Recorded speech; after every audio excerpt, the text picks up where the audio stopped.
Broadcasting live from an Airstream somewhere in Tornado Alley, bringing you the people, places, and stories from the Panhandle to the Red River. This is your Only in Oklahoma show. Well, we're traveling back to somewhere it's been a very long time since we've been, and this time it's not for scares and frights, it's for alpacas and yoga. I'm Brett. And I'm Harley. I'm just saying, you don't... Sometimes I ask you, toss me a softball, and you give me, okay, we're doing a show about alpacas and painting and yoga. I have no idea what we're getting ourselves into, but I think it's going to be fun. It's going to be a blast. Have you ever seen an alpaca? Yes, I have seen an alpaca. Have you? I think they're often confused with llamas. Are they not? They are, but they're not the same thing. They're not. They're a horse. I was going to say a horse of a different breed altogether. They're not horses either. So, I wonder if the folks over at Superior Therapy LLC would take issue with that? would do physical therapy on an alpaca. Well, I'm sure if they're a paying customer, they'll do therapy on me, and I'm a lost cause. Well, alpaca your bags, kids. We're headed to Newcastle next. So out of the blue, I find out today that the 12-year-old Jarrett's got basketball practice Saturday. Basketball practice. Sports are going on even without a 6-foot stick. Full contact sports are happening right now despite everything. Right, and people are going to need their caps and their booster group T-shirts. Yes. I think that's a huge thing. Well, I told you I bought some sausage. I've already bought the blue and gold sausage. I don't even know what I bought it for, but I'm guessing it's probably a jersey. Maybe two. Right, but if you need your screen-printed items... Or embroidered. Embroidered? They do that too. You have a problem with the word embroidered. Embroidered. Embroidered. I had to okify it. The guys over at Master Threads can, in fact, embroider whatever you want. So if you want your logo or you've got a cool design for your booster club, give the guys over at Master Threads a call for a free quote. It's 405-673-3787. Or if you're on the World Wide Web listening to us and taking a break, you can head over to masterthreads.us. Little known fact, there is a place in Newcastle, Oklahoma that has alpacas and yoga. That's right. We're talking Magnolias and Prayers. And joining us today is Teri Bates. Teri, thank you for being on the show. Thank you. Thanks for inviting me. How exactly do you get to the point to where you're doing yoga with alpacas? We actually started with just 2 alpacas back in 2013 as an idea to have a pet hobby for a retirement, because my husband and I are both in our 60s now. Then we partnered up with another ranch here locally. We are Magnolia Blossom Ranch, and they are Answered Prayers Alpaca Ranch, and the two together is where we came up with Magnolias and Prayers, everything alpaca. Once we started partnering up, we started taking products to venues such as craft shows and vendor shows and things like that. And then they started asking us to bring our alpacas too. So we started taking our alpacas. We usually just take 2 to 4 alpacas on lead, walk them around the event, and entertain the crowd. We started thinking way outside the box. The first idea that we had was to have a wine tasting in the pasture here at the ranch. Do alpacas historically drink wine? Do they have good taste? And are they more what are they, Merlot or Riesling? Do tell. Well, I would initially say they don't drink wine. However, at this last one that we had one that tasted the wine, and she came back for more. But we did not let her drink of it. That's the last thing we need is drunk alpacas. Okay, so Teri, let's back up just a little bit. You know, we're in Oklahoma. It's ranch country. It's cows. It's horses. But alpaca has to be. You're a part of a kind of a unique community, so it's not unique to you. But I think to Oklahoma, we don't think about an alpaca ranch. You started with 2 alpacas, but what made you grow? What was the inspiration there? Well, when you actually come in the presence of an alpaca, you'll understand. they grow on you really, really quick. We started out with 2, which increased to 22, and now we have 26 of our own, but on the ranch, between the 2 ranches, we have 43 alpacas and 4 llamas. Wow. So did you accidentally buy llamas? I mean, is that like a mix-up where if you're buying like baby chickens, you can't tell the difference between a rooster and a hen? No, we actually acquired the llamas. We rescued the llamas from a dire situation, and llamas are known for their guarding abilities. They like to guard the herd. They're very protective. Since alpacas are related to llamas, they're all with the camelid family. Since they're related, it was a perfect fit. So are alpacas and llamas basically, again, we're going back to, this is beef country. Are they predominantly farmed for their fleece? Alpacas are, yes, because their fleece is very luxurious. It's softer than cashmere. It's warmer than wool, and it's naturally hypoallergenic. It also wicks moisture away from your body when you wear it. So when you wear it in the form of socks, your feet don't sweat. Llamas, we like I said, we brought in the llamas to guard the alpacas. We since have fell in love with the llamas too, but the llamas are mainly raised for their guarding abilities and as a pack animal. Wow. I had no idea. I mean, I had absolutely no idea. I feel silly. I didn't know that. I really didn't. Even though you can still use their fiber to make garments and rugs and anything you want to make out of it, the alpaca is a lot more luxurious. So I've seen multiple, at least I feel like I've seen different kinds of alpacas. Are there different breeds of alpacas? There are 2 breeds of alpacas. There's the Wakaya, and that's spelled with an H, not a W. It's a Peruvian name. And there is the Suri, which is spelled S-U-R-I. The Wakaya, their hair grows out in a fluffy cotton candy poof. The Suri, their hair grows out in long locks and eventually turn into dreads that hang down. And if we let it go long enough, it can grow all the way to the ground. Wow. But it gets too hot here in Oklahoma, so we don't do that. As far as operations go, you've got over 40 alpacas and you've got all kinds of things going on. What are some of the most popular, in light of everything right now, what are some of the most popular activities that you have going on at the moment? Anything with wine. Oklahomans love their wine. So we usually invite a winery to come in, a local made in Oklahoma winery that comes in and provides the wine tastings, and they also sell by the bottle and by the glass. So they take care of that part of it. We take care of the alpaca interactive part of it. So they will come in to our pasture. All they do at a wine tasting is taste wine, sip wine, and love on the alpacas. And I got to tell you, the adults are worse than the kids when it comes to being giggly and funny. Well, after a few glasses of, a Pinot Noir, I'm sure we all get a little bit lovable. So you do. Well, they're that way before they even start drinking. So. But you say there's wine tasting, but you also do painting parties, wine and palette parties out there as well.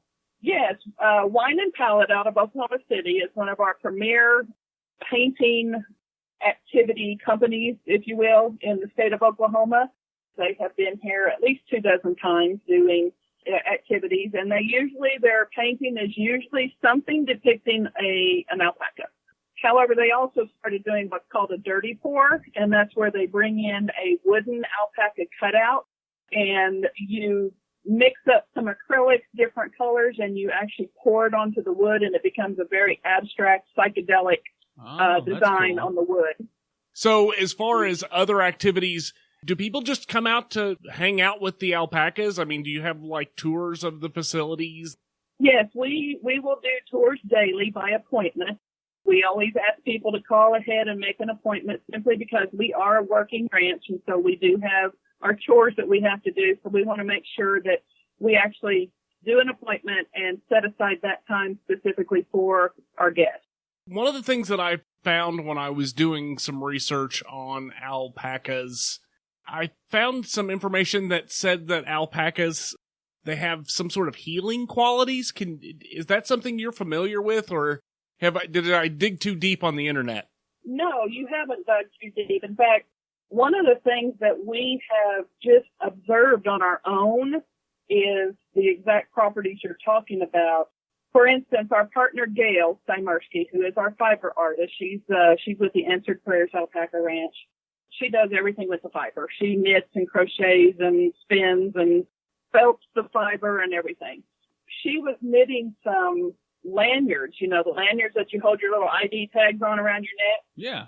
She was knitting some of that out of alpaca yarn, and she finished one. She wrapped it around her wrist while she worked on her next one. Well, she has arthritis pretty bad in her hands and her wrists, and after about 30 minutes, she noticed that the pain and stiffness was not as great as it had been.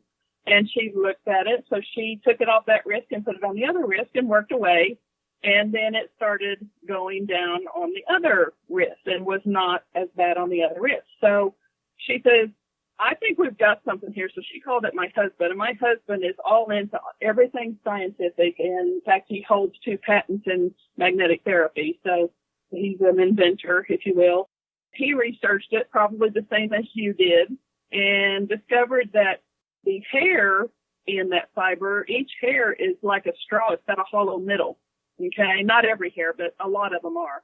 So in that middle, he feels like it's holding some type of polarity, because all living things have a magnetic polarity to them.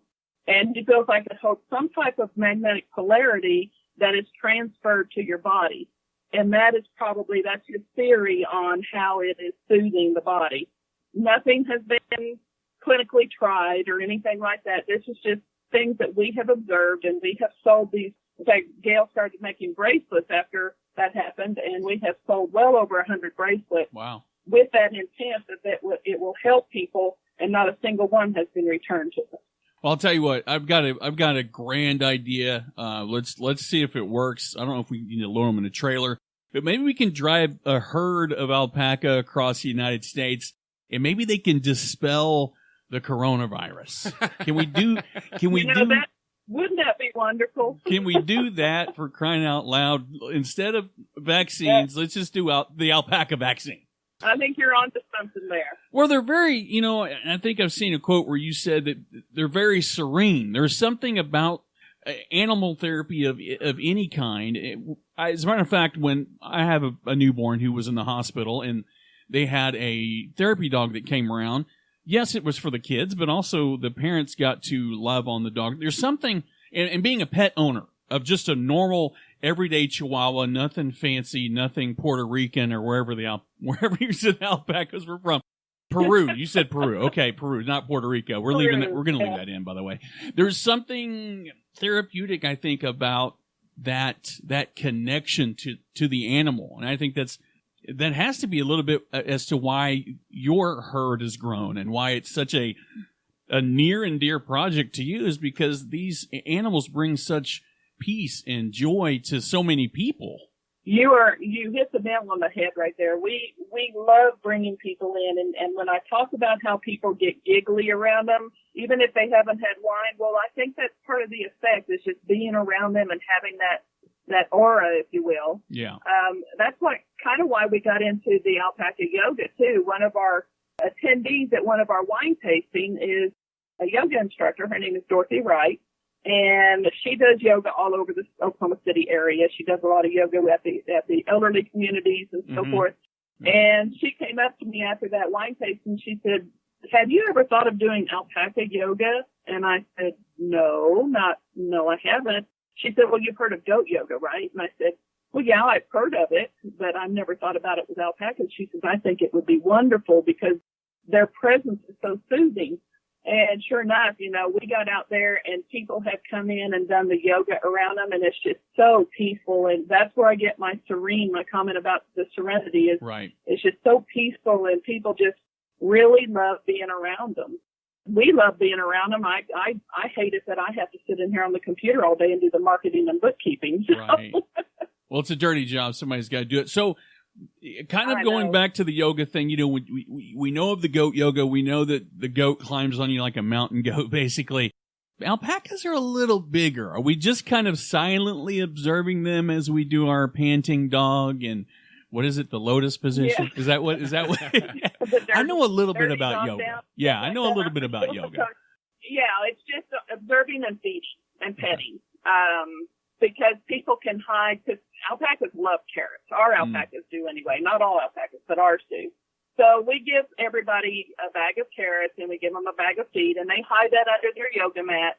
And as they're doing their yoga, they will sneakily reach in there and grab some feed or a carrot and hold it up for the alpaca. And the alpacas are just grazing all around them.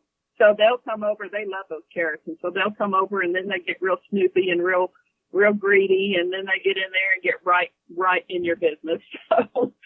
So it's a lot of fun. Not all alpacas are as social as ours, but we've had a lot of activities here to help socialize them, and so they're really good with people. Well, Teri, you said you're in charge of marketing over there. I'm going to throw this out there, a trial balloon, but if you can teach an alpaca to get into the lotus position, I think that would do wonders for the marketing. If people could come and see that.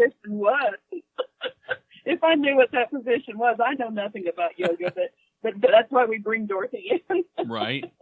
So you said that alpacas can be kind of socially distant. Speaking of social distance and COVIDs and all, have there been any COVID precautions? What is the new standard operating procedure with you all with having the yoga and things like that? Are you having people, spread out, or what's going on there? When COVID became the big thing back in the beginning of March, we canceled all of our events through March and April, and even canceled all of our events for May, but we still were doing just individual small group tours starting May 1st, not overlapping the groups, making sure that they didn't get in contact with any other groups when they came. Ask them to follow local protocol, the face mask, the distancing, and so forth. Of course, when you're outside, the distancing is not as mandatory as it is inside. So we canceled well over 30 events during that time frame. Beginning June 1st, we started on a slow, gradual increase of events. We still follow whatever the local protocol is, being that all of our events are in the pasture. The majority of our events are in the pasture. It's real easy to spread out in the pasture. Even when we have vendors come in, we're able to separate them far enough where people can still maintain their 6-foot distancing. We can't force people to do, wear the mask and so forth, but we can surely, make the recommendations and let them know that we are following whatever the local protocol is at the time. Sounds perfect. So, Teri, as far as if somebody wants to schedule a time to come out, or if they want to know when your next event is, that type of thing, what is the best way for people to find out information about what you've got going on over there at Magnolias and Prayers? Okay, we have a website, MagnoliaBlossomRanch.com. The very front page on that website has a button that says upcoming events, and they can click on that button and they can see all the events that are coming up and be able to click on each event and register and purchase tickets if tickets are required. So they can find out there. Also, we have a very active Facebook page with links to the ticketing and the registration. We post pictures and things like that of the events that we go to, such as the night market at Scissortail Park in Oklahoma City. We've been going to that monthly. In fact, we'll be there next Friday night on the 25th. We'll be there with our alpacas. We just walk them around the park. And I can tell you right now, we make 2 steps and we have to stop. And we make another 2 steps and we have to stop because people are just so in love with them. They just really love them. So it takes us all night long to get from one end of the park to the others. Do alpacas just eat grass? Yeah, they mostly just graze. We bring in also hay because they eat more grass than what we can grow here. So we bring in hay. And we also have a feed mix that we mix together that we give them. And they usually just get maybe about a cup a day of that. The reason I ask what they eat is because you take them out to the parks there. I feel like maybe the park should be paying you for the maintenance that you're doing for their lawns. Well, it's funny you mention that because they're very eco-friendly in the fact that they will pull the grass, but they pull it by the blades. They don't pull up the root system. Wow. So they're great at mowing, and they do great weed eating and trimming around the fence line. They can stick their necks through the fence around here by about 1.5 feet, And so we don't have to do any weed eating around the fence line. It's wonderful. How much do you charge for like a small suburban lot? Because my mower's down. He's got a bad mower and a bad back. We'll negotiate that. And one last thing, I love the name Scissortail Park, but it doesn't have the ring Alpaca Park. Come on. Alpaca Park? Oh, yeah. I would also like to mention that a week from this Saturday, the 26th of September, is National Alpaca Farm Day. Had no idea. And the National Association, which is called Alpaca Owners Association, is doing a marketing and promotion for this all across the country. And any alpaca farm who wishes to participate in some type of way can do so. Well, we here at Magnolias and Prayers, every year we hold an event. And it's a big event. It's our biggest event. The most we've ever had in attendance was 2,500 people. Wow. And that was May of last year. But we hold a very big event. We don't expect that kind of a turnout this year because of COVID. But we bring in vendors. We bring in food trucks. We have alpaca petting tents set up. We even have an obstacle course set up. A lot of our alpacas are trained to go over obstacles, and so you, the public, can lead the alpacas over obstacles. Well, it sounds like it's going to be alpaca full of fun stuff. I'm sorry. Oh my God! You know, I'm a father of two. I'm a father of two. I'm allowed to do. I'm a father of two. I'm allowed to do as many dad jokes as I can in an hour. Yeah, and we'll also have a pumpkin patch here that day. We have a gentleman from Minko who's bringing in 500 pumpkins. We'll have the kids' activity area. So it's just a really fun day. We usually bring in inflatables, but with COVID, we aren't doing that this year. So. Oh, boo-hoo. I guess we'll just jump around on flat ground and smash. Yeah. We'll just smash pumpkins. We'll just come out and smash some pumpkins. Well, Teri, thank you. We can't say enough, and I think I'm speaking for both of us and everybody that's going to listen to this. We can't say enough about the operation you all are running out there. It's a stand-up operation, and keep doing what you're doing. Well, thank you so much. I appreciate you guys. I think we did a really good job with not overloading the interview with alpaca one-liners. puns, alpaca puns. Yeah, I mean, because you can kind of go into situations like them and kind of almost poke fun at it. Well, not even that. Just the play on the alpaca bag. I bet it's all alpaca for that event. Yeah. Alpacachino, say hello to my little friends. Yeah. But I will say that I feel like I showed an ungodly amount of restraint in not making like a alpaca man comment. Well, like if I wear a bodysuit made out of alpaca fleece, that I'll be alpaca man. Oh my God. You just did it. You did it anyway. No, I didn't do it in the interview though. But you bragged. I don't know if you bragged about it, but you kind of felt like you had a missed opportunity. Would you care to do your missed opportunity joke? No, because it's not. It was supposed to be a well-placed segue. Yeah, and you were supposed to not know about it, and therefore, right. So yeah. Anyway, let's get on with the. But in reality, what could have easily been one of the, we've been consistently lucky with interesting things, not only things to do, but the interesting story and the interesting origin. Alpacas, we're crying out loud. It's an exotic animal that I think is probably, unless you're in the know, there's a lot of people that love otters, okay? A lot of people that love dogs. There's cat people, dog people. Alpaca people? Had no idea. And there's a huge community of those. So I just think it's cool. My daughter Madeline squealed when I told her that we were going to be talking about alpacas. Really? She loves alpacas and horses. Well, okay, so what is the character from Fortnite? I think it's an alpaca. I think it is too. So anyway, I think we need to probably talk a little bit about Newcastle. There's more to it than alpaca. What? What I'm just saying, the most interesting, it's not the most interesting thing, but it's hard to beat alpacas in Newcastle. Right. Well, but long before they were the alpaca capital, because that's a pretty big distinction right now.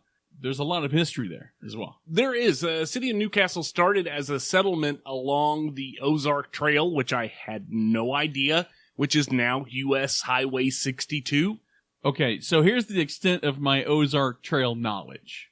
True story. Dysentery? You died of dysentery? That's Oregon Trail. The only Ozark Trail I knew about was the cheap version of the Yeti Cup. I have a few of the Ozark Trail, which, by the way, they work just as well. I don't think they're the cheap version at all. I'll take the more economical version of the double-lined aluminum cups anytime. Right, but here's another interesting fact about Newcastle. We're a long ways from the Red River, but it was actually named after Newcastle, Texas. No clue about that. Yeah, How did that happen? I don't know. I have no idea. Is Miami, Oklahoma named after Miami, Florida? Wait, Miami, no, it can't be. They don't even sound the same. So the city was incorporated as South Newcastle in 1962, but received its current name in 1965. But the thing that really kind of blows my mind about Newcastle, what? It was in the 60s. They literally formed their township in the 60s because Oklahoma City was trying to annex everything out that side of the river. Okay, but here's the thing. This is the most glaringly non-obvious fact about Newcastle, in my opinion.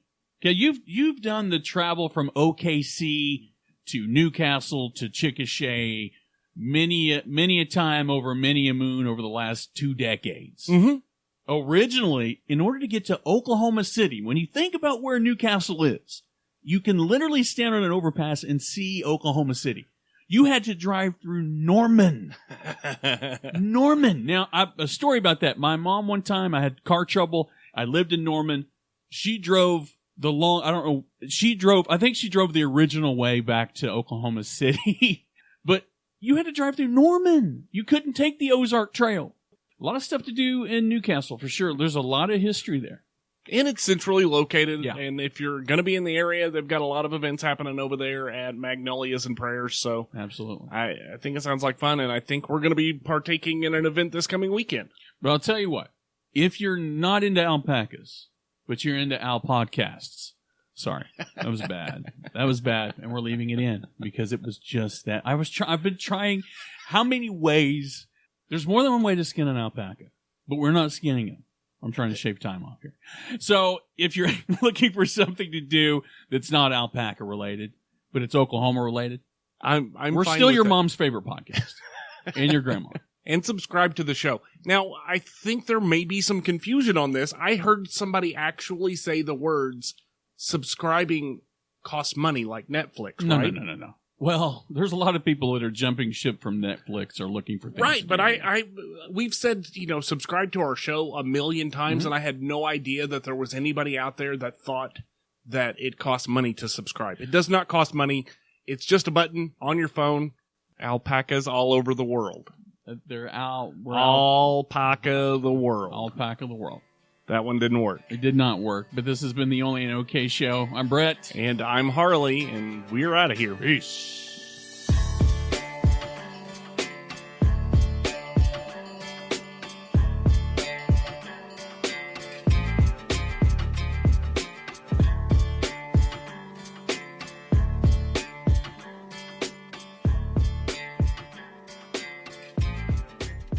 Let me tell you a story. Mainly, what is the difference between a llama and alpaca? Don't tell me right now. Everything I record is an EVP.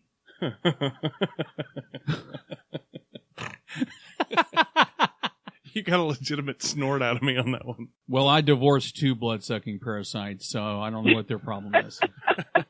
Just saying. Sorry. The reason Go ahead. I love that you gave us a children's discount, knowing that we're mature adults that aren't grown children. With 16 Emmy nominations, 12,000 downloads in 24 hours, the OnlyinOKShow is on the air. And welcome to the show. We are headed to Newcastle, Oklahoma. I think that's probably going to be the first time that we've actually done that. No, Nope. we have not. We've been there did before. The Newcastle Fright Fest. Oh, yeah, we did that, didn't we? Let's try it again. Ready? 3, 2, 1. I have no idea what I'm doing.